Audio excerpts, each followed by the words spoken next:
Discovery, go at throttle up.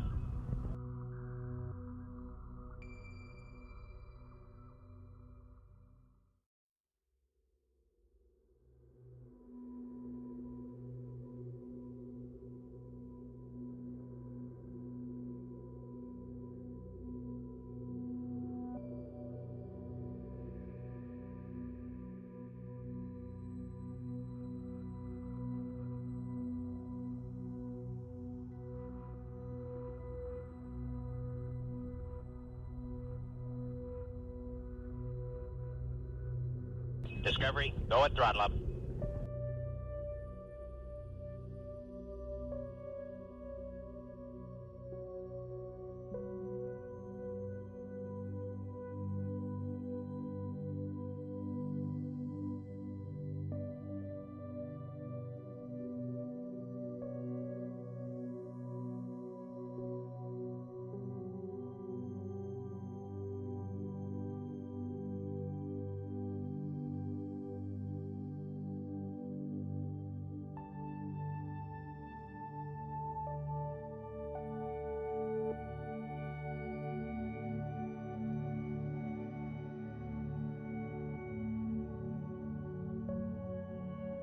Discovery, go at throttle up.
Oh, hello.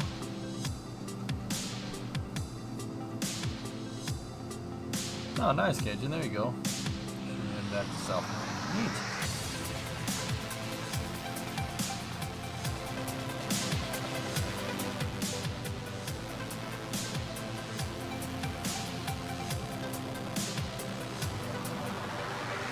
How's the rest? It's good. Good, man.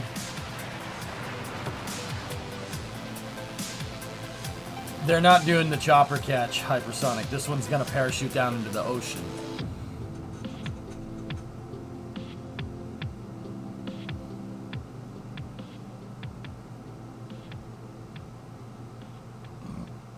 Hello and welcome to the live webcast of our All right, 39th here we go. Electron mission called Baby Come Back. It is now 1:07 on the 18th of July, New Zealand Standard Time, and we are at T-minus 18 minutes to today's Electron launch. I'm Imogen Ray.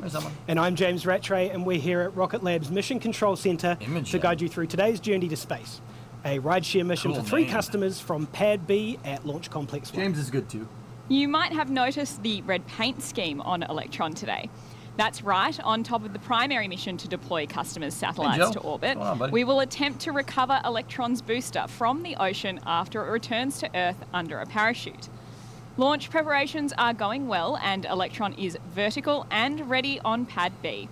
We are scheduled to launch today at 13:27 local time or 1:27 UTC. For those watching in the US, that is 21:27 Eastern or 18:27 Pacific. We have multiple backup opportunities throughout the remainder of this 2-week window in case we're unable to launch today. Those launch timings remain the same for every day of the window should we need to reschedule for any reason. The good news though is that all operations are currently running smoothly and we're continuing the pre-launch procedures as we approach T0. We've got a ton of information to share about today's mission, so let's get started. Absolutely. Baby Come Back will launch a total of 7 satellites to a sun-synchronous orbit for 3 customers. Riding on today's mission is a spacecraft for Spaceflight Laboratories, 4 CubeSats for NASA, and 2 satellites for Spire Global. Let's get into a bit more detail about these payloads in order of deployment. First off the payload plate will be the 4 CubeSats from NASA as part of the agency's Starlink mission, designed to test technologies to enable future swarm missions. Spacecraft swarms refer to multiple spacecraft autonomously coordinating their activities on orbit as one. Here's more from NASA. Groups of self-coordinating spacecraft, also known as swarms, will open the door to exciting new opportunities in science and space exploration. NASA's Starlink mission is a key test of the technologies that will make this vision possible. Starlink consists of 4 identical small satellites. With Starlink, the goal is for a swarm to cooperate and work as one, with minimal human intervention. From Earth orbit, automated decision-making systems take the place of ground controllers, performing tasks from determining the relative positions of the spacecraft to planning and executing maneuvers. These types of operations are impractical to manage from Earth when a group of spacecraft is large or when a swarm is so distant the time delay for communications is significant. Cool. The mission also has an experiment that monitors Earth's upper atmosphere, with the onboard systems autonomously choosing which spacecraft is best positioned to make observations. Starlink's technologies will help realize a future where groups of spacecraft are able to work together on their own, whether close to home or far away. Discovery, go at throttle up. What's up, Dr. Park? And joining NASA's Starlink spacecraft are a pair of satellites for Spire Global. Spire's 2 3U satellites are carrying Global Navigation Satellite System radio occultation payloads to replenish its fully deployed constellation of more than 100 multi-purpose satellites. Spire's satellites observe the Earth in real time using radio frequency technology. The data acquired by their GNSS RO payloads provide global weather intelligence that can be assimilated into weather models to improve the accuracy of forecasts. Spire is the largest producer of GNSS RO weather data, collecting over 20,000 radio occultation profiles every single day. Fun fact, Spire satellites flew on our very first commercial Electron launch to orbit all the way back in 2018 on the still testing mission. So it's great to have Spire back on board Electron today, all these years later. Let's learn a little bit more about radio occultation from Spire. Spire. Severe and unpredictable weather patterns are altering the way we live and do business. To adapt to a rapidly changing climate, we need better weather forecasts. Enter radio occultation, an elegant technique that harnesses the law of atmospheric refraction. Spire's constellation of low Earth orbit satellites constantly gathers GPS radio signals as they pass through, decelerate, and bend in the denser medium of the Earth's atmosphere. We simply register the time delay of slowed signals to calculate the bend amount Discovery, and go reveal and throttle up. atmospheric temperature, humidity, and pressure. Whoa. Spire has mastered a new paradigm Cool. of incorporating Yes, radio indeed. occultation data into weather models, massively enhancing the accuracy of forecasts Theatre. at a How are relatively you, low mate? cost will help us better track extreme weather. Ships and airlines can optimize Wait, that their hurricane routes, hit New England. saving energy, reducing carbon emissions, while farmers can maximize crop yields. Spire is a pioneer in this weather forecasting revolution, powered by radio occultation. That looks like where the GoldenEye. laws of nature bend signals and guide us forward. Have they released a rough date on the next Rocket Lab North American launch? No. Now, putting our vertical integration The next philosophy RocketLab into launch in action general today, is in both about NASA and Spire are using our 13 in-house minutes. designed and built Discovery, go and Maxwell throttle up. satellite dispensers to deploy their 13. payloads from Electron's kick stage on Minimum today's prices. mission. Yes. Finally, we have the Leo 3 Dwarf demonstration microsatellite Discovery, built go by and throttle up. Spaceflight Laboratory for Telesat. The Leo 3 satellite will provide continuity for customer 13 and vendor testing campaigns following the decommissioning of Telesat's Phase 1 Leo satellite. Remember? Once deployed to orbit, Leo 3 will operate under an existing ITU network filing for Telesat's Lightspeed, the company's Discovery, enterprise go and Leo throttle Hey, constellation. Airborne, what's up, man?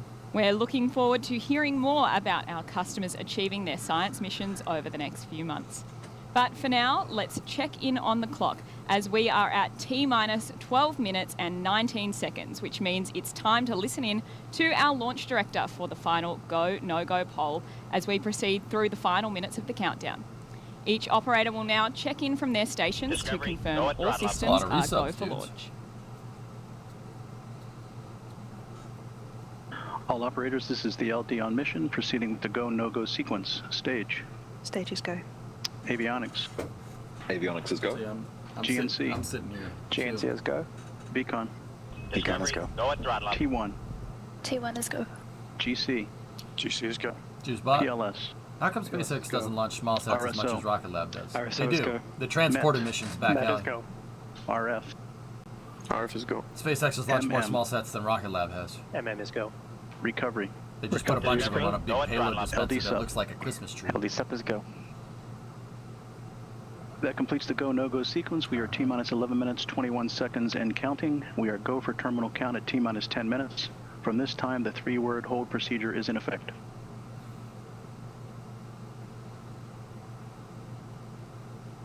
That's right, Aerodite. Yep, yep. Arbalest, you're south of me for the week. In Chicago. Good GC, comms there LD from mission. Launch Director Joseph GC. Carpico Right. and the team in Mission Control, confirming that we'll be proceeding with the rest of today's countdown and moving forward to liftoff in approximately 10 minutes and 45 seconds.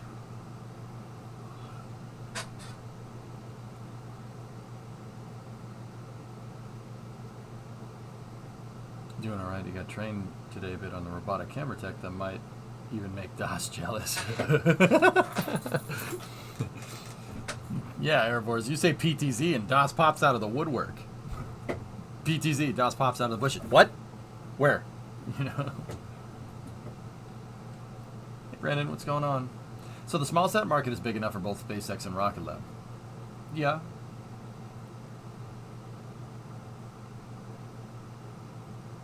LD GC on mission. Go ahead, GC. Yeah. Stage one, What ignite what pressure Rocket serve guy pod, said audio over there pressure back serve alley is much better. That's a much better explanation. Roger, thank you, sir. But yeah, I mean, they don't launch all the time, but SpaceX does do transporter missions As every once in a always, while. today's primary mission is deploying our customers' satellites. So this is a rideshare mission. There's a bunch of small sats on this, like those Starlink satellites and a couple of other things on board, right? You know, like maybe 4 or 5. When SpaceX does their transporter missions, they launch like 50 satellites up there. RocketLab's whole idea was to have a system that can launch 1 or 2 small sats at a time, but launches very, very frequently, right? They launch a lot of them. right? So a higher frequency of launch. Something that they later figured out that they don't need to do as much, where you could, because you could put like 5 satellites up there instead of 1 or 2, and you could get more performance out of one vehicle. They've stretched the vehicle as a result of that. These Electron rockets are a little bit taller than previously, right? So they're going for slightly less frequent than what they originally planned, but still enough to launch a bunch of satellites on top of each other. They just basically stack them like books on top of each other. And then do a bunch of rideshare missions. They also do ride shares, but they don't do ride shares like SpaceX does. SpaceX literally launches 50 or 60 small sats easily. So it's the market really isn't big enough to sustain both of them right now, but it's getting there. We've developed from going from aerial capture, and we've recently pivoted to marine retrieval. This gave us a few extra challenges, but with the engineers that we have at RocketLab, we were able to introduce some simple sealing solutions, which will enable reusability. Over the last year, we've been working pretty hard in the background to requalify, assess, inspect the hardware from previous returned rockets. And my confidence level in relaunch is 100%. I wouldn't be doing this if I didn't believe in the program and what we're about to do. We're in a very fortunate position to have hardware that is easy to be dispositioned for reuse, and we can do this on multiple cycles. We've been working in the background with our engineers who initially designed the Electron to come up with life cycles, a refurbishment plan, and its eventual reuse. So it's very exciting, and it's going to be a great way for the company in the future. That's re-entry. We're always evolving. Like anything, recovery has evolved. So the team has adapted awesomely. We've come up with new solutions to get the vehicle back to the factory for refurbishment in a state that we can actually eventually relaunch it. So it's been great progress from all teams involved, including the engineers who have been involved in the marine retrieval and also the redesign of the Electron vehicle. The whole program is being developed over a series of rockets. We're introducing minor changes for Flight 39. 41 will have a few more. 45 will be our golden child, which is going to have all our sealing changes. And this is going to enable us to disposition the vehicle accurately for reuse and create that historic aerospace information that we broadcasters need. have such an easy job, though. They could just show anything that the nerds... They could just show anything that the nerds will watch and love it anyways. Yeah, but dude, here's the thing. I can tell you what they're blurring out. That's the difference. That's how I like to set myself apart from everybody else. The stuff that they're blurring out, the stuff that they're talking about, A, I understand it. B, I can tell you what it does. That's what I like doing, man. Access to our previous recovery I do. I know what you mean. Using a capture apparatus that you can see there on your... Question answering time. Hellfish, you said a baseline thing, and one of the easiest things you can do to get more performance out of your rocket without that much more aerodynamic simulation is stretching the tanks. That's one of the easiest things that you can do to squeeze more performance out. It's usually one of the first things that you see. They've done it with Electron. Astra did it with Rocket 3.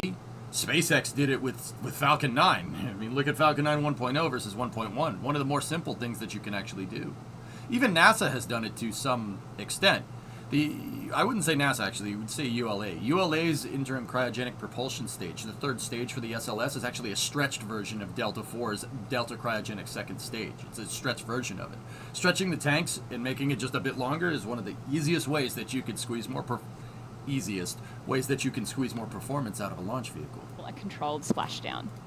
Once the stage is aboard the recovery vessel, our team will then begin the flushing and preservation steps to remove salt water, prevent corrosion, and secure the stage for the return voyage to our production complex. They're going to land the first stage in the ocean. Is another major step forward in our plan to evolve was. Electron into a reusable rocket, and we're taking all of this experience into the development of but a it could be medium-lift ultrasound rocket, Neutron, as well.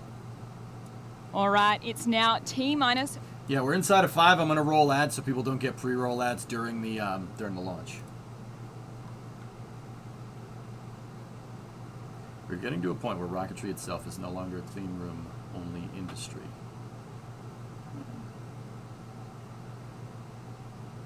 Yeah.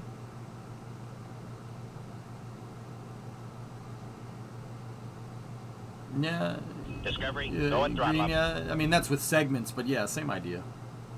I've been way too busy. Sadly, no golf because of all this rain. Yeah, I know what you mean.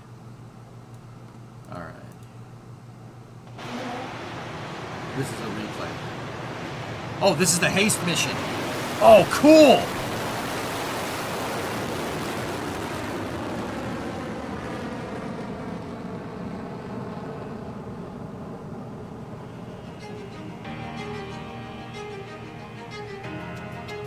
This mission launched with no upper stage. They didn't stream it. This was like super keep it on the down low. So this was a hypersonic test vehicle. Somebody put a hypersonic test vehicle on the top of this Electron first stage, and the first stage launched it into space. Or wait, maybe I'm thinking of a different mission, because the upper stage just fired. Discovery, go and throttle. I must be thinking of a different mission. I'm wrong. Forget what I said. Because the upper stage is definitely firing, so... Unless I am thinking of this thing. I don't know. Now I'm confused. Scout's Arrow was our third mission from LC2 in Virginia this year, following our first 2 launches in January and then in March, demonstrating an impressive launch cadence from our team, as well as tremendous continued support from NASA Wallops and the Virginia Spaceport Authority. At T-minus 3 minutes and 4 seconds away from launch, Electron remains in good health, and the satellites inside the fairing are good to go. Yeah, funny. The weather is trending green, and the path to orbit is looking clear from Launch Complex 1 at T0. Soon we'll get a call that LOX top-off is complete on Electron, telling us that the rocket is fully fueled for launch. When the rocket has completed fueling, Electron takes over Electron's internal computers, take over the countdown to run the vehicle autonomously at T-minus 2 minutes. Of course, you know the drill. From T-minus 10 seconds, we'll hear the launch director, Joseph Carpico, count down the final seconds before Electron's 9 Rutherford engines ignite 3 seconds before liftoff. Okay, we just got to fast forward. This is from New Zealand, yes. Yeah, that's cool that we did see some pictures from the haste mission. That was a hypersonic test article or something. I got all that. Everybody got that? All right. 120 seconds. Auto sequencer is enabled. The vehicle is on internal power. Vehicle's now cut off from the grid. It's running on the batteries that are on board. What fuel? Kerosene and liquid oxygen on this one.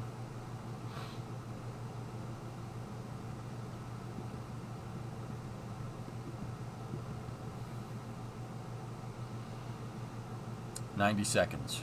LOX load is complete. System is in recirculation. Okay. LOX top off.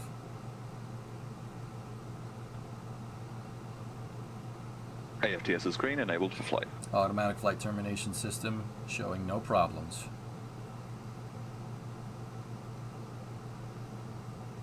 Anti-geysering is disabled. LOX recirculation, anti-geysering. To make sure that the LOX doesn't geyser itself out of the umbilicals at separation. I don't actually, no, it's not necessarily at separation, but you get the idea. Stage 1, Stage 2, press for flight. Nice, Ivo. High That's flow engine purge enabled. okay.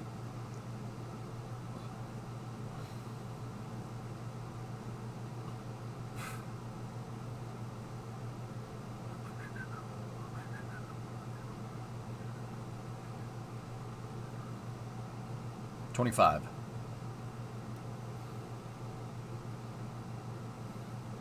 T-minus 20 seconds and counting.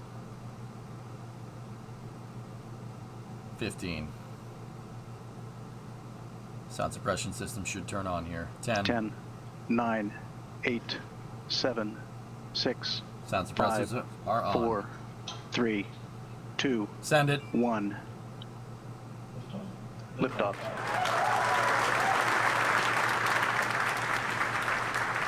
Good lift. Man, that thing went out of the hole quick. The vehicle has cleared the pad, saving launch pad. Okay, that looks good. Now you might see Electron kind of wiggle around in the wind. That's no problem. It might kind of move back and forth a little bit, totally normal. But actually that looks Stage 1 propulsion nominal. pretty solid track there. It's also low tide. And that's liftoff. Our 39th Electron launch vehicle is in the sky for this mission and progressing well on its way to sun-synchronous orbit. You can see the reaction The control first system major milestone nozzles in right flight there is on the max first Q, stage. or maximum aerodynamic pressure.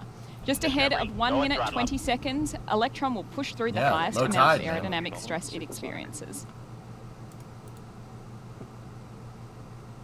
Approaching max Q. See, she's wiggling around a little bit. That's normal.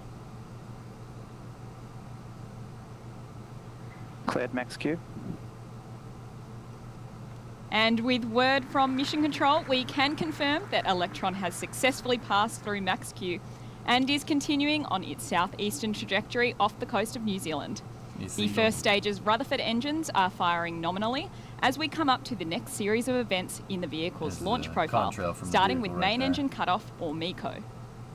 Electron will go through a clean separation of the first and second stages before Great the shot of single the Rutherford Mahia engine on the Peninsula second right stage there. Guidance fires nominal. up and Altitude takes is the vehicle 28 satellites kilometers, the rest speed of the is way into orbit. 1,022 We should see Cap those Vera. actions on screen and hear the call-outs from Mission Control operators shortly. Operation then marks the first step in today's Stage one recovery propulsion mission as hold well, nominal. as that Stand by first for stage MECO in reaches roughly 30 apogee before seconds. making its journey back down to Earth.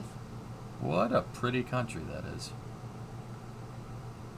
You can just tell by looking at it from here. Pretty place. I'd like to go there sometime. 15 seconds to staging. Entered burnout detect mode. Thanks, Thorin. Coming up on main engine cutoff. MECO confirmed. Main engine cutoff. Stage separation. Stage separation successful. Guidance nominal. Altitude 70 Very good. kilometers. Speed is 2,000 Very good. meters per second. Stage 2, mission confirmed. And there we go. We have confirmed a successful transition from the first Goes to the first second stage stages right of there. Electron's flight, Bye-bye. with MECO, stage see you separation, again soon. and second stage engine start all nominal.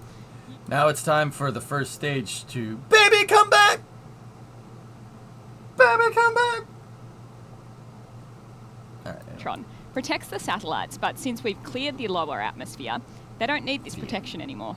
Let's keep an eye out for when the payload fairing, and there it goes, to get rid of all that dead weight, as we've seen it just fall away. There you go.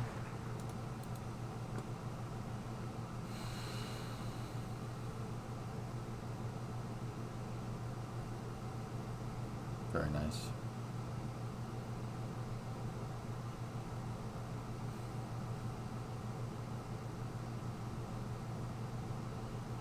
Once they recovered it, they could say, "Baby got back." We've got some time before the next milestone, so let's take a look at the booster they got returning to Earth on the stage left one of your screen. trajectory. Everything's looking good there. A couple of minutes ago, Yeah. the engines shut down on that first stage, and after the booster reached apogee, the reaction control system kicked in to reorient itself to place it on an ideal angle of attack for re-entry. During re-entry, Electron will reach around like 8 flying times the bricks speed and of I sound cannot on its lie. descent, and the air around Electron will heat up to 2,400 degrees Celsius, generating an extremely hot plasma that creates a red-orange glow around the business Such a good end of the song. stage. I don't want none unless you land on a barge, hun.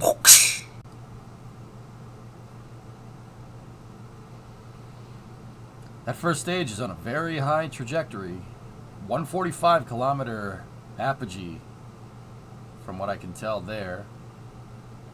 This is good telemetry here, actually. That stage 1 booster is doing well on its way back to Earth, and stage 2 is making light work of its journey to orbit. You can see on the graphs there, stage 1 has, looks like Past just apogee. reached apogee and is starting its descent back to Earth, and stage 2 is well on its way. Electron's second stage moving at a speed of 11,000 kilometers an hour and just passing through 192 kilometers in altitude. So Aqualex, right here, you're talking about this. Right here, you're going to see the guidance system slowly compensate for it. It's not going to overcorrect because it could spin the vehicle out. These lines will converge. It did look like the first stage shot them on a little bit of a lofted trajectory, though. See the divergence from current and nominal altitudes right there? There's a slight divergence, but they are converging back on each other. It's just slowly. The guidance system is slowly compensating for it. You don't want to overcorrect when you're up there. Even a slight overcorrection could mean you don't have enough delta V to get where you need to go. Guidance is nominal. 200 seconds remaining. All right. Stage altitude is 120 Back to the kilometers primary and mission here, we're descending. coming up to a Or milestone 125. you'll see used only on Electron. the swap out of our batteries that our second stage Rutherford engine draws its energy from to run its electric pumps. The vehicle has run through the set of batteries we used for stage 2 ignition, so now we need to swap over to a fresh set to keep things going. We call this move the battery hot swap. I should say, Alex, like, I don't want to talk too much during the battery hot swap, but I should say that that's what it should be doing. Those lines should eventually converge. I'm not guaranteed like that it's going to do it. It might. It depends on how they made their guidance system. Stand by for the battery hot swap. Bye-bye. Electron has electronic fuel injection. So for the people that are wondering what the heck that just was, Electron has EFI. It has electronic fuel injection, meaning it has an electric motor that actually turns the pump for the rocket engine. Other rocket engines use gas generators, for instance. Basically a big jet engine that pushes on a turbine that turns a fluid impeller. This is just an electric motor attached to a fluid impeller. They use electric motors on this vehicle. And when they use electric motors, well, a battery that runs out of power, when you hot swap to another battery, that battery's dead weight. And the battery also dead mass. The battery is also dead, so they jettison them.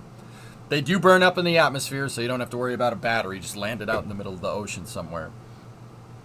But they do burn up, and it's actually something really, really cool that Electron does with its second stage, because the energy that it's using to pump enough fuel into the Carolox engine is actually using electrical power, so you dump the batteries that you don't need. Really, really interesting design. I'm surprised they don't use some sort of alternator to reduce the need for batteries. Probably complication, Hellfish. Remember, it's designed for high frequency of launch, so keep it simple. Now, Neutron, maybe we will see something like that. Who knows?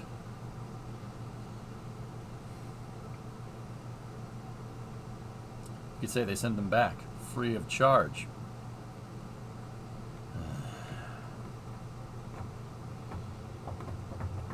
Recovery vessel confirms drogue. Okay, we've got a drogue on the first stage. Yeah, it's PSLV Historia. And we're just confirming that we have just heard from Mission Control over the nets that we have had a nominal drogue chute deploy. This will demonstrate a significant reduction in velocity for our first stage ahead of the deployment of our much larger main parachute, which will take Electron to a soft splashdown in the Pacific Ocean, where our recovery vessel is awaiting to scoop it out of the water and begin that desalting process. Stage 2 propulsion holding nominal. Guidance is in terminal. 20 Terminal seconds guidance remaining. on the second stage. 20 seconds until... Stage 1 main chute deployed. Main chute deployed on the first and confirmed stage. on video. Yeah, could you show us that video, please? And that's confirmation from the team in Mission Control. The Stage 1 main chute has deployed, and the booster is on about a 7-minute journey back down to the water.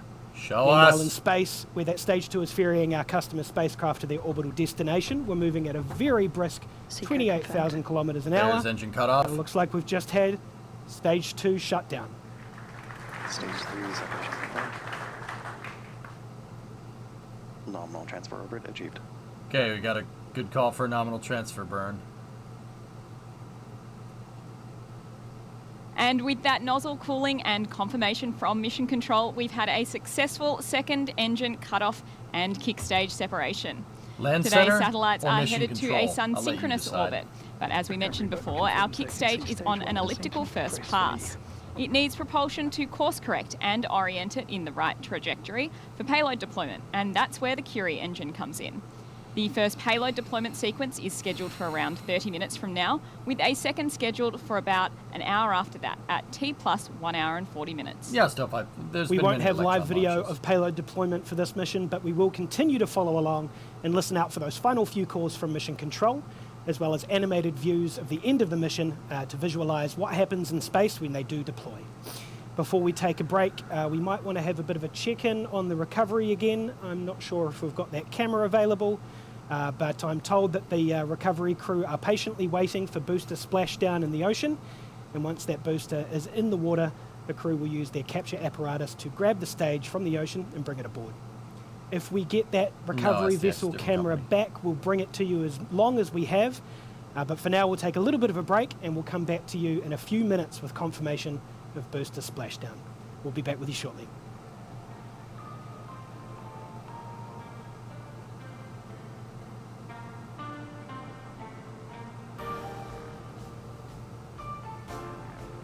The red circles on your screen are ground tracking stations. Discovery, go at throttle up. And the reason why we aren't going to have much visuals is because it's going out of sight here for a second. It's flying over Antarctica. Dizer, hey, 53-month resub. Thank you.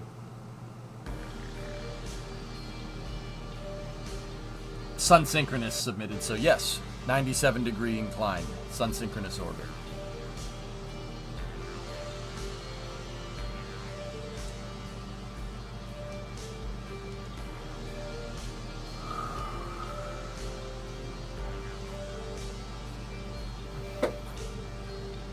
Discovery, go at throttle up. What kind of payload is it this time? It's Discovery, go at throttle up. It's a bunch of small sats. Some of them are for NASA, some of them are for private customers. Crazy Brandon gifted a sub to Ivo. Lunchbox guy with the 39er. Thank you.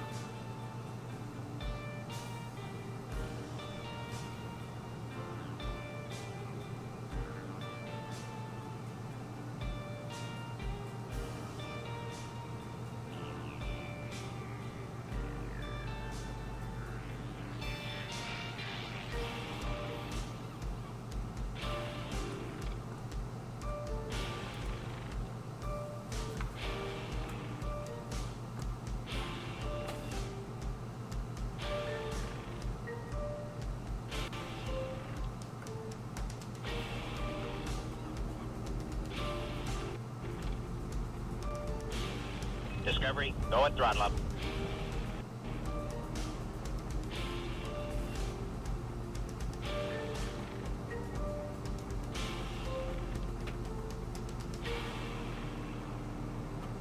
XP, 23-month resub. More sub means less scrub? Yes.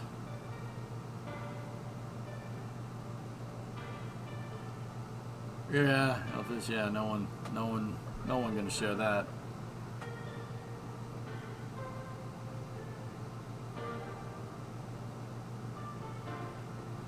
What if the launch azimuths they can hit from LZ1? Pretty much, I mean, I would pretty much say anything from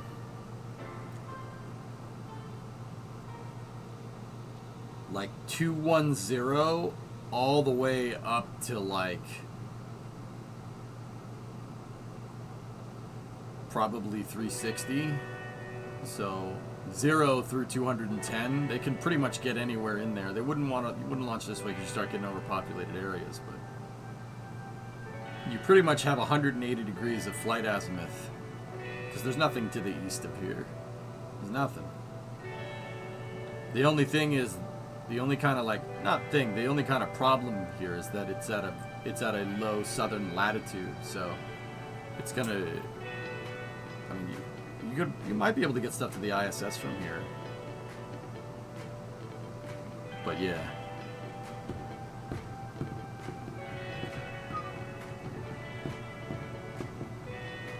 It is erudite, yeah, Tim's music is great.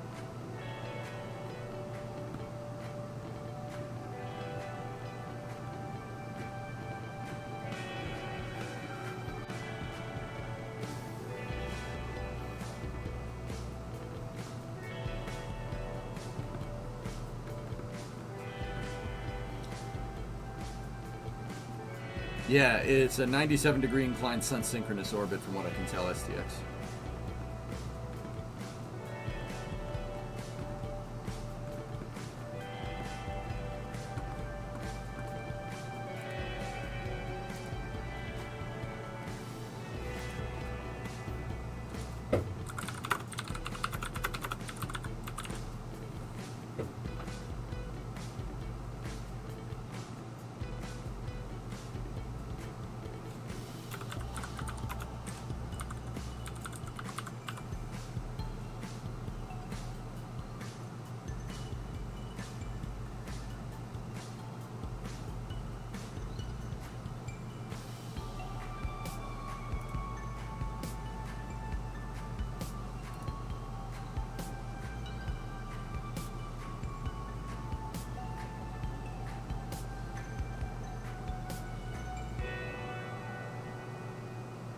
So we're probably going to get an update here in the next 20 minutes or so.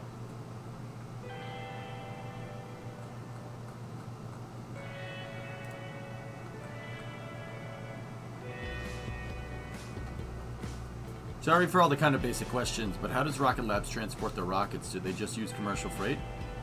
Yeah. Yeah, you just put it in a little fancy shipping container in a charter boat and just sail it out to New Zealand. Actually, you know what, I forget if they make this stuff there. I know they have a big office in Long Beach, like a big one. I've seen it. I forget if they make them there and ship it, or if they have another production facility in New Zealand. I don't remember.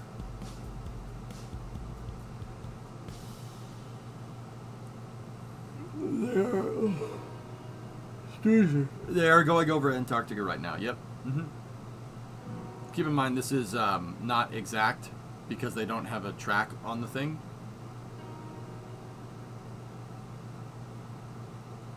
They do have production in New Zealand too. Confirm splashdown of stage 1. Hey, confirm splashdown on stage 1. Sweet.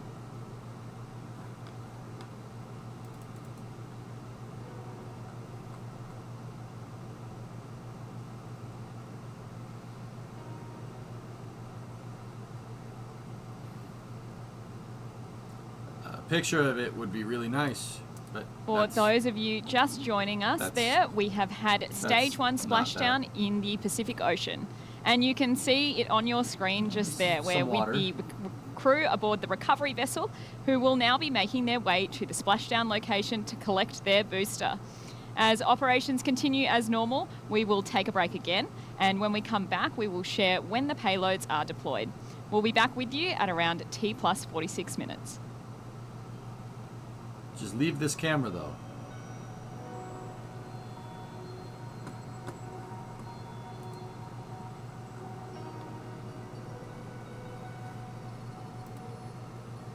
Nah, good enough.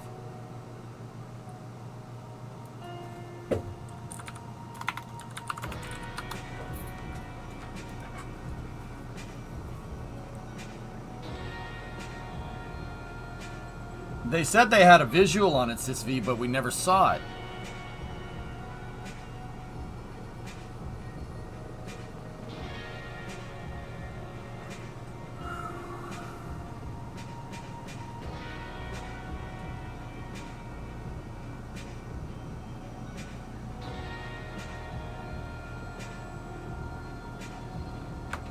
It's about...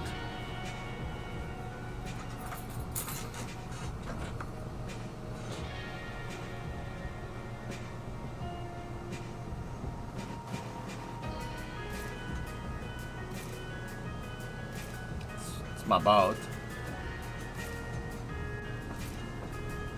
Looks like we can see a couple of people on the deck of the boat right there. They're up on the deck. Maybe, maybe not. But can you see if they're up on the deck right there, mate?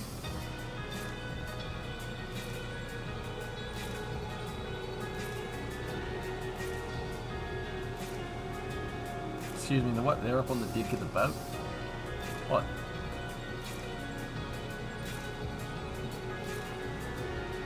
That spacecraft sure looks like a boat. Yeah. Did you see Lewis saying that Red Bull dominating is bad for the sport?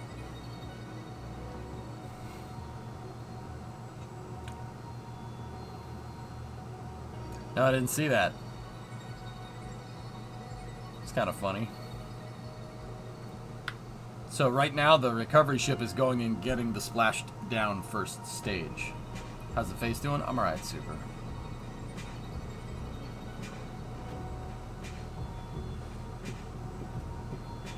Just got here. Did the first stage land softly? Yeah. Yeah. Landed softly, but all we could see was a picture of the deck of the boat right there, mate.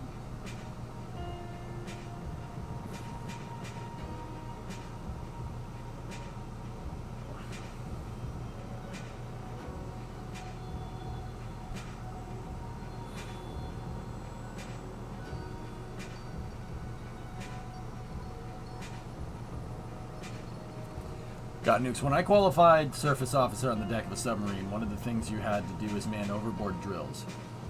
You do a turn called the Williamson maneuver, and the man overboard is a box.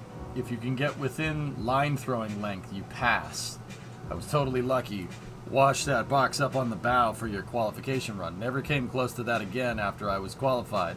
Discovery, Let's see if these dudes can get close to the first stage on the first pass. Alright, there you go. Buh. Dick moment. Literally, I was thinking, like, none of access time. It's bad. The sport when it was you was okay. Yeah, of course. That's why it's funny.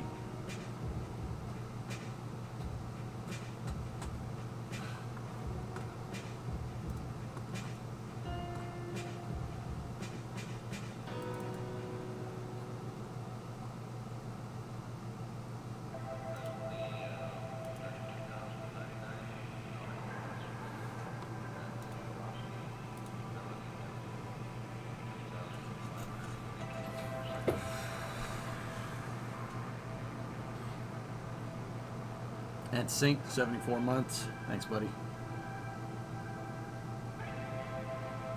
Alright, don't signal. Don't you break up.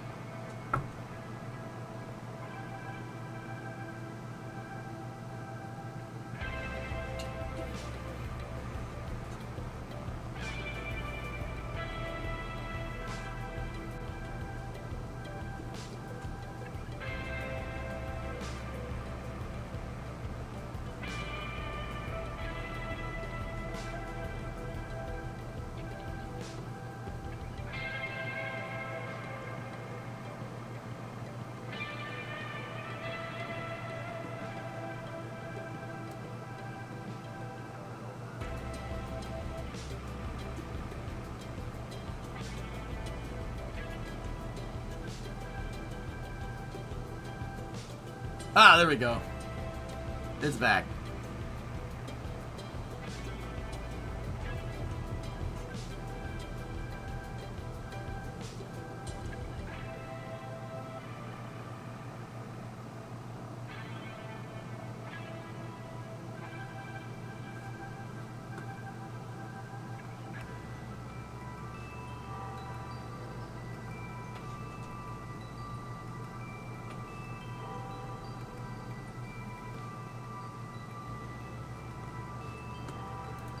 Sun synchronous almost always go to 97 degrees inclined cerebral. Yeah. What's this screen? We wanna check on a tweet from Peter Beak. Ah, Peter Beak is exactly what we're looking for. Nice. How's the surgery? Terrible, but it went okay. You guys talk about this? Yeah, it's the part of a PSLV upper stage. Other guy.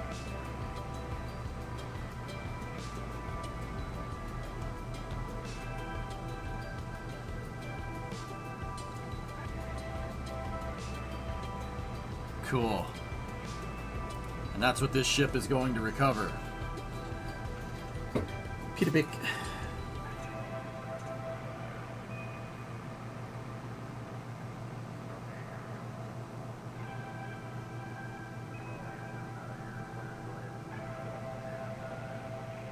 Mank, I'm here. Electron. It's Rodian.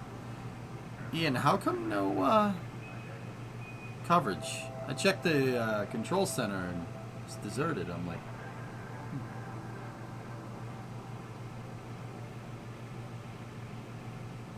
See all the barnacles that are on that thing, weather guy? It's been in the water for a little while. LDGC on range. Discovery, go and throttle up.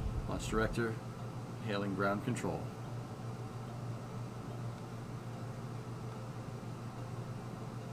And we didn't hear the end of that. Hey, Brendan gifted a sub to Ian. Thanks, Brendan.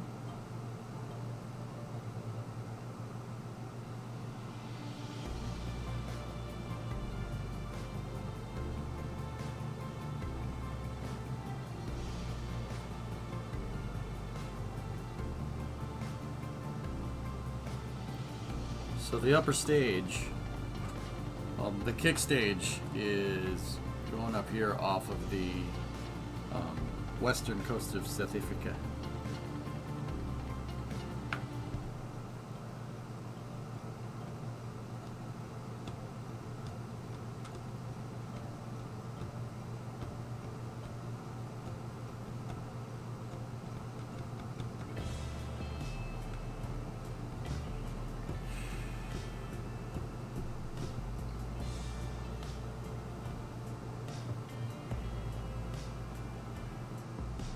How do they remove the parachutes on spacecraft? Do they cut the line? There's a part of the line that's designed to be cut, Erudite, yes. Mm-hmm.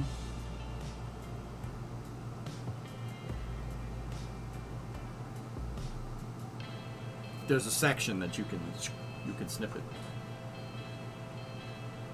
Cajun, that face one, I forget that me and Ian have the same name. Okay, Ian.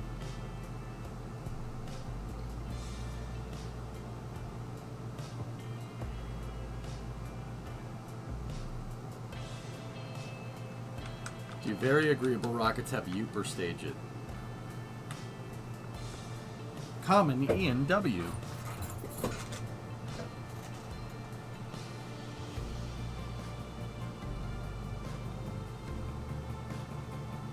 One of my best friends growing up, his name was Ian. Yes.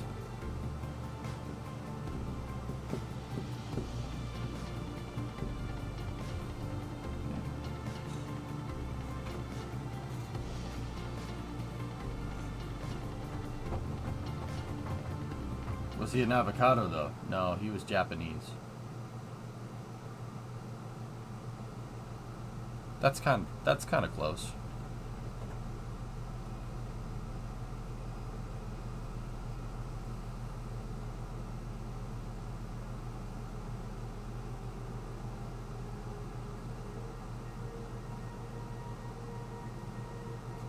Interesting someone. Someone you should go apply for a job there. It's like practically in your backyard, dude.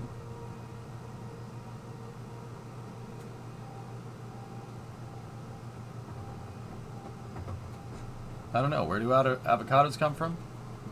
Japan. Right? Chlorophyll? More like borophyll. Right?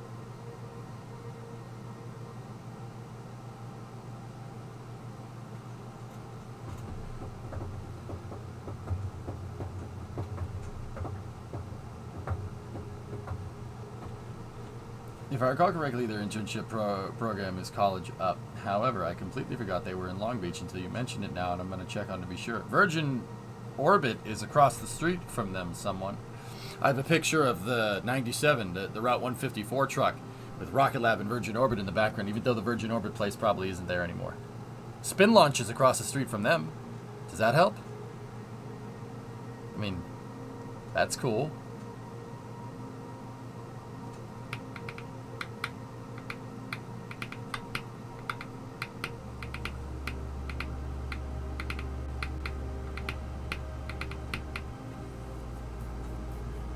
Oh, okay, so here we go. Spin Launch is not there anymore yet. Hey, Bill, on a scale from 1 to blah, blah, blah, blah, blah, blah, blah, how much water did you get? Because I got a lot of water. Did you get a lot of water?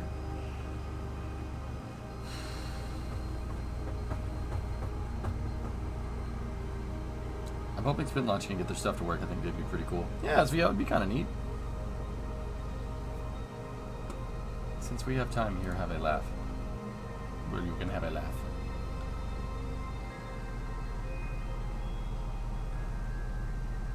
Oh, that's good. I live on a hill, but there were some people swimming in the valleys. Okay. Okay, cool. Yeah. Yeah, me too. My house, you've seen it. We're kind of on a downhill a little bit, yeah.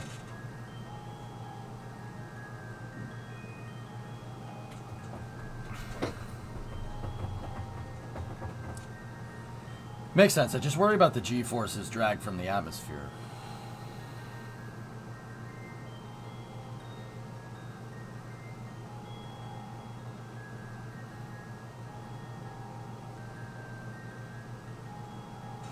I mean, SVO, here's my thing about spin launch. Spin launch seems really ridiculous. It seems really wacky. But when you think about it, what's saying that can't work? You know what I mean? I understand what they're trying to do. And putting the second stage inside of that casing that's shaped like a missile. Yeah, I mean, I don't see why not. Are there humans on this boat? Yes. My company has the old Sea Launch building in Long Beach, and I got to go. Pretty cool. I saw Falcon 9 next door. I was going to say that's right next to SpaceX's berth, Rocky. That's really cool. Your first stage never leaves the ground, IMO. Yeah.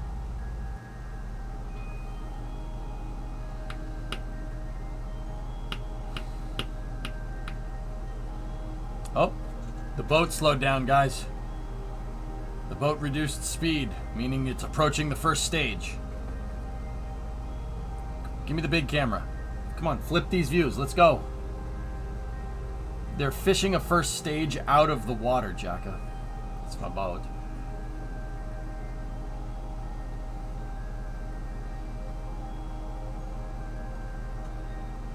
Yeah, someone kind of... QE catalyst heater scheduled to enable. I have no idea what that means.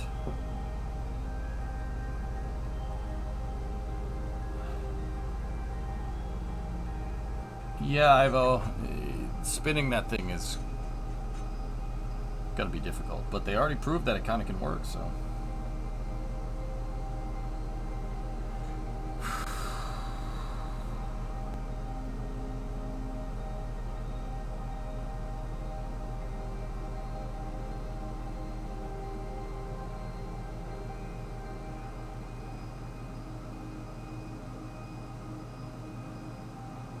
Alright, the vessel is slowed to a crawl here.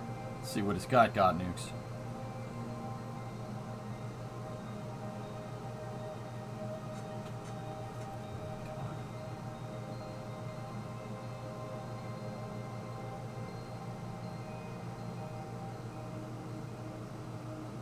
Natch, they're not doing that right now. They haven't abandoned chopper recovery, they might abandon chopper recovery, maybe. They're picking it up with that gantry? I have no idea, Nikita. Maybe.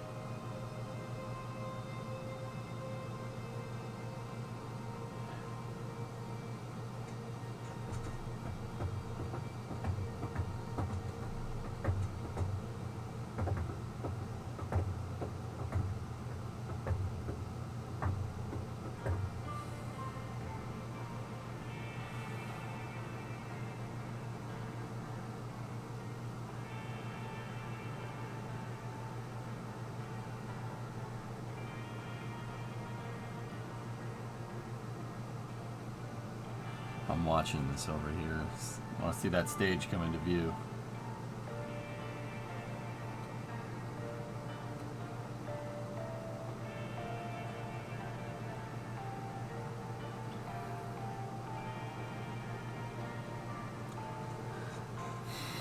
Come on now.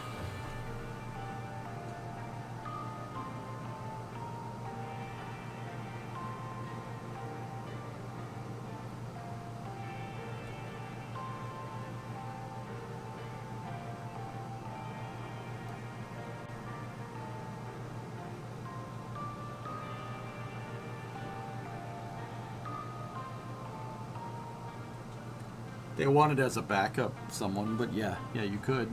Depends if you have the antennas, but yeah.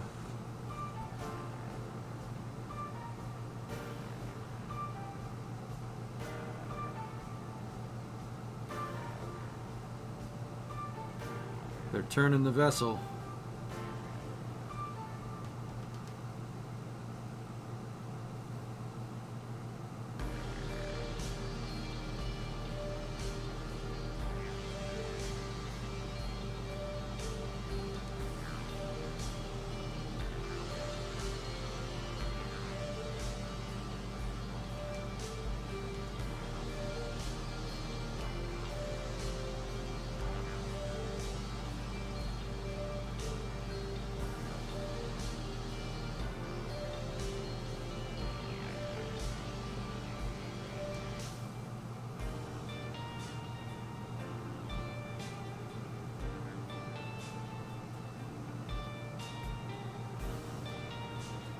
I'm just waiting for that first stage to come into the picture here. I'm watching this like a hawk here.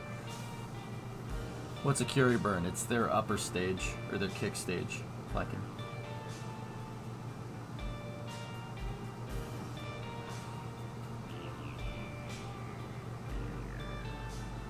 But we're watching, this is the recovery boat over here. The first stage landed in the water, and they're gonna fish it out here. And we got a live shot of it. I'm just waiting for that first stage to come into view.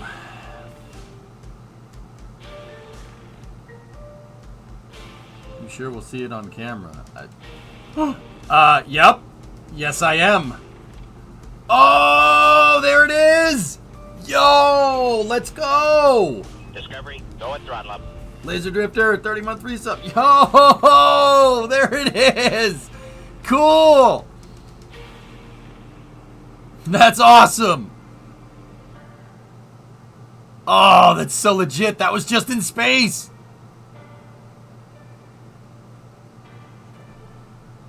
Actually, that thing looks to be in pretty damn good condition. Booter. Now, I'm not entirely sure they're going to pick this thing up with whatever that is, but we'll see.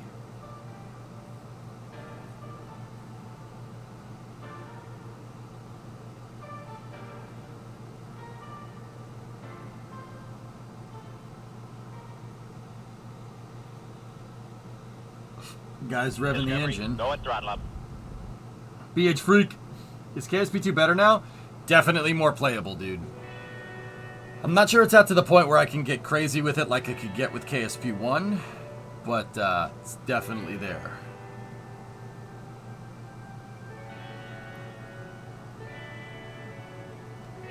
It's like crab fishing, except with the rocket booster. Yep, yep.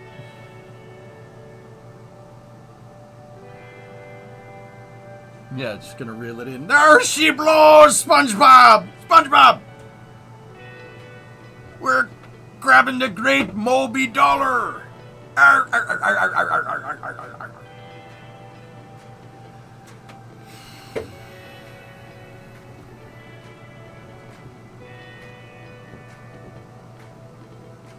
You're good.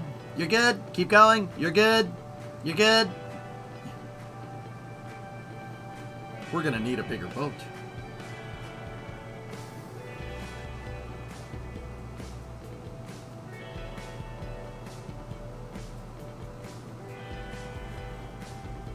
They better watch out for MA State Police. Cajun. Massachusetts State Police. Why don't you let everybody know you're not from around here? Staties, dude. Staties. Okay, call them Staties. Don't say Massachusetts State Police. People will look at you funny. Staties. Okay? I cannot express this enough. Staties, dude.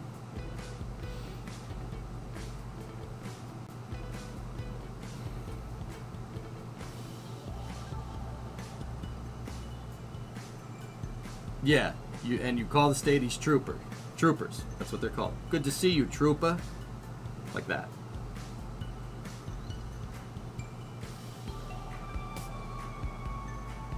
I thought they were called garbage. Discovery, go and throttle up. Yes.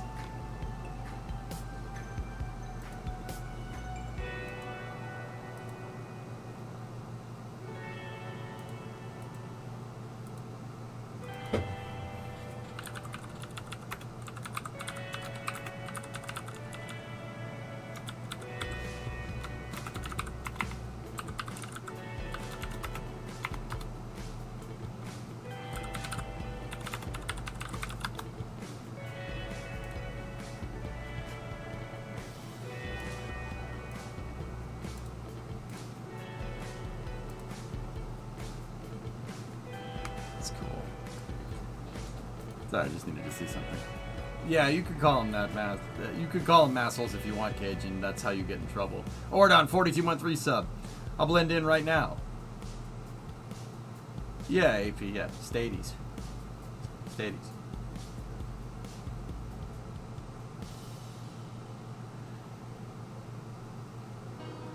Why do you talk that way? Yeah.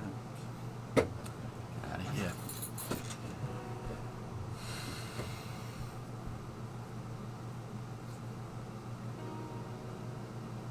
We don't have any more onboards. That's lame.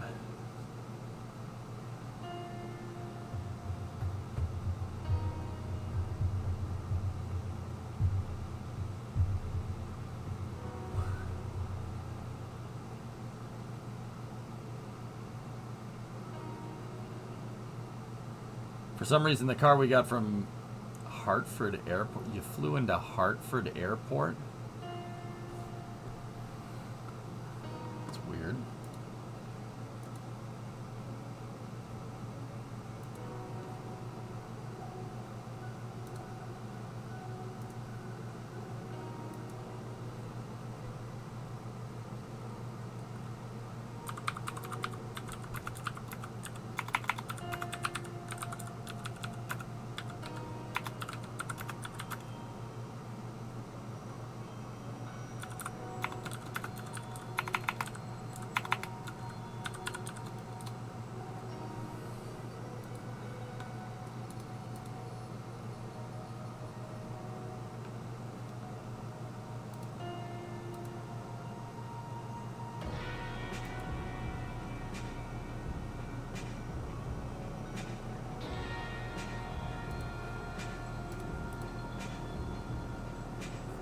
Yeah, Dragon, I'm starting to get tired too.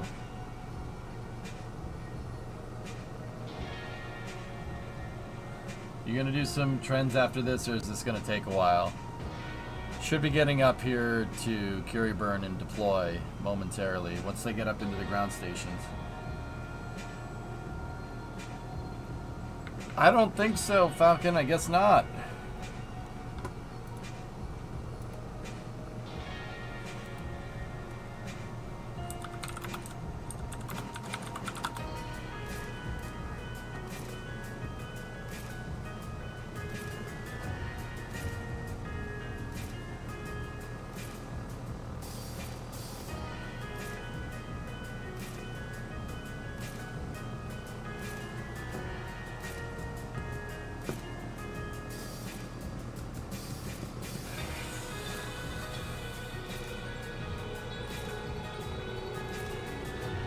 Yeah, AP, everything's okay. We had a shot of them next to the booster a second ago here, but they... Right there. See? But they started to get close to the thing and then they cut the camera.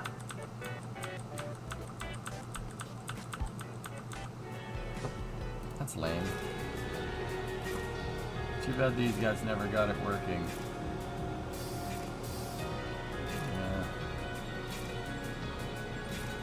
Yeah, well, you know, it happens. It sucks. They may have lost signal when they started turning. Yeah, Perry, it's possible.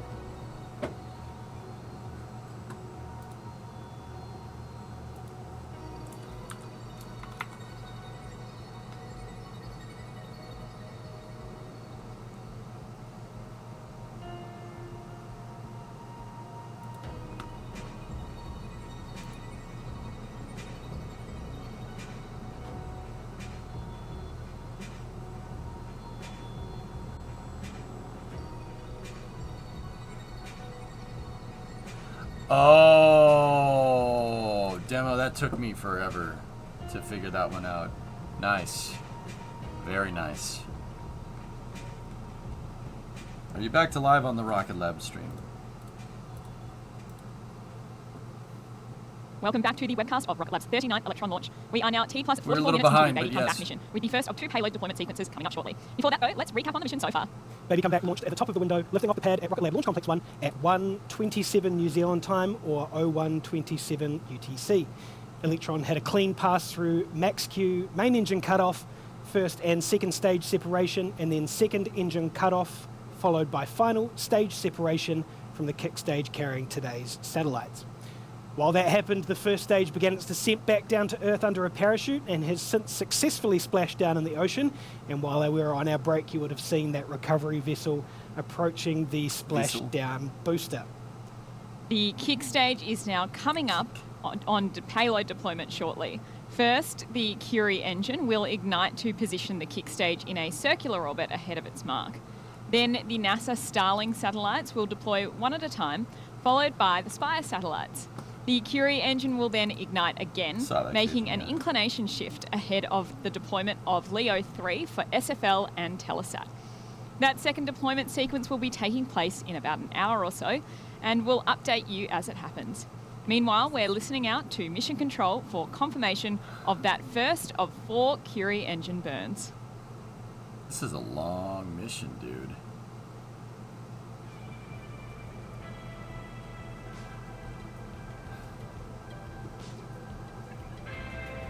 Curie ignition confirmed.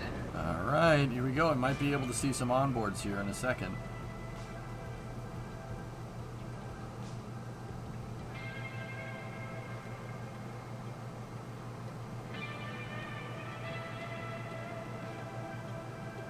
And that's Mission Control reporting a successful Curie engine ignition. This burn will last for around 120 seconds before shutting off, shortly followed by the start of our payload deployment sequence.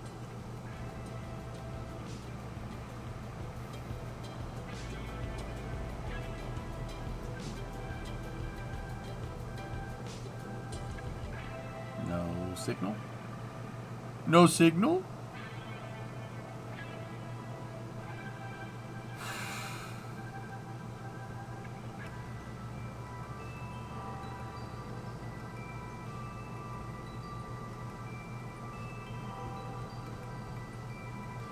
I don't know, Laser.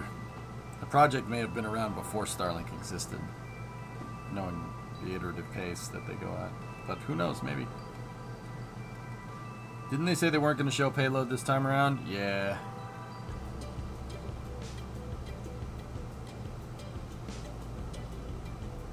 If Let's Space a rocket launched from North Korea unknowingly headed for ISS plans to dock or grab ISS to deorbit, would there be any way they could stop it?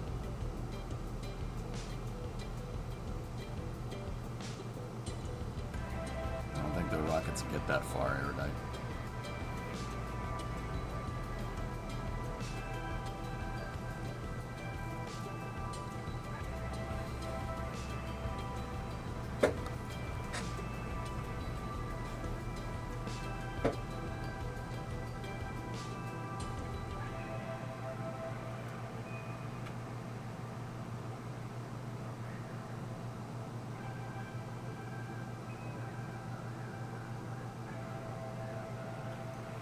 Curie engine cutoff confirmed. Curie engine cut off, there we go. Apogee is 576 kilometers, perigee is 574 kilometers, and inclination is 99.45 degrees. Fantastic news there from Mission Control. Curie has shut down at the expected altitude. You have my hat on We over have Ford about Master Tech. 25 to 30 seconds now until that first All right. deployment for NASA. But do you have the Ford Master Tech mug? Payload deployment That's cool, confirmed man. for NASA Starling 1. Nice, Tara. That's neat. I'm a big blue oval guy. I can show And the you. deployment sequence has begun with the first of 4 Starling satellites for NASA out of their deployer. Cool. I can show you a picture of my garage real quick. Ready?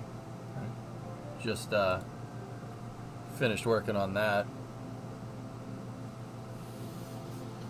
about a month ago. Pretty good. Pretty cool. Payload Just deployment third gen. confirmed for NASA Starling 2. Third gen, no big deal.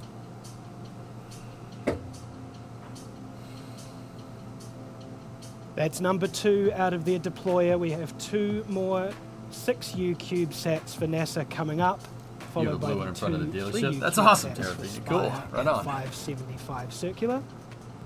When the NASA paint job on the 97, I don't know. Dragon. Oh, Payload deployment confirmed for NASA Starling 3. Starling 3. Number 3 there for NASA, the 3rd Starling CubeSat out of its Maxwell deployer. 1 more to go for NASA, and then the 2 3U CubeSats for Spire. Bye-bye! Where are you going? You forgot the briefcase! Payload deployment confirmed for NASA Starling 4. Very good. And that's all for NASA Starling CubeSats deployed. Now it's time to deploy the 2 Spire satellites, which should be in quick succession here any moment now.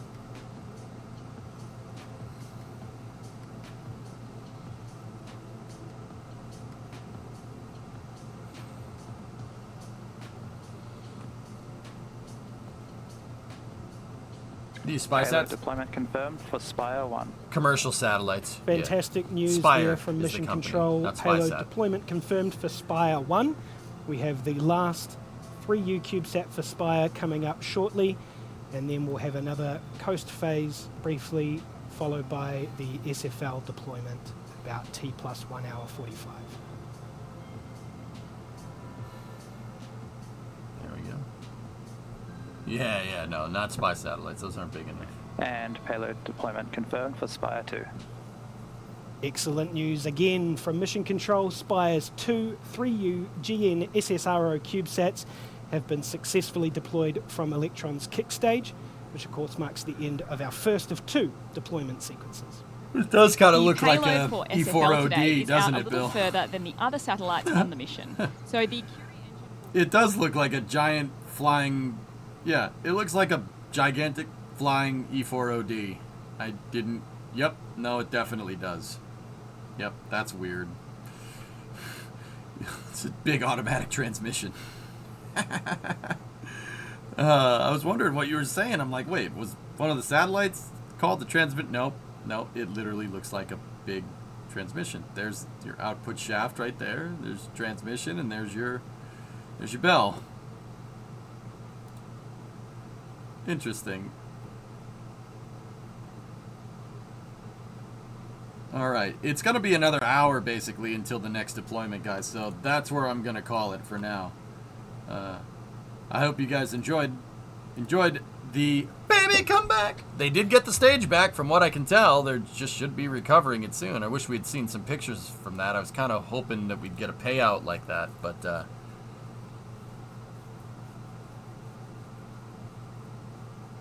hey, it's all good.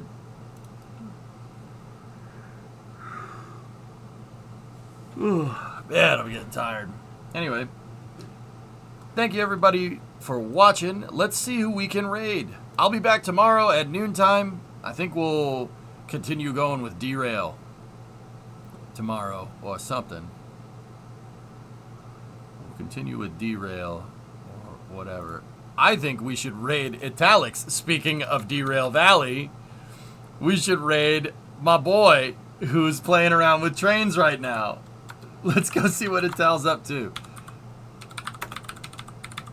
Let's go see what Italics is up to, and we'll raid him. He's playing Derail. Looks like he's moving around in a DE2, I think. It's been fun. Have a good night. Yeah, night. I'm right there with you. I just finished up a 17 Explorer. Yeah, there you go, Terrafina. Yeah, hey, Terrafina, if you want to come back tomorrow night, I'm a Ford nutcase. I own 4 Fords. A lot of them.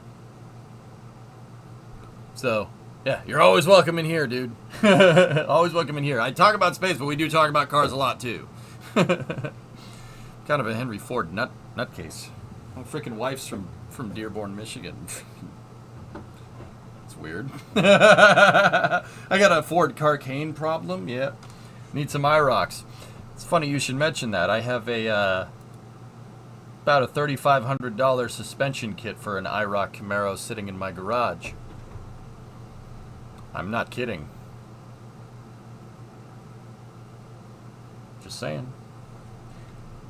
I'm still getting better, Erudite. Anyway, guys, let's go raid Italics. Let's see what he's up to, and I'll talk to you guys all tomorrow. Thank you very much for watching. Have a good night. It is funny. Yeah, no, it's good. All right, see you guys later.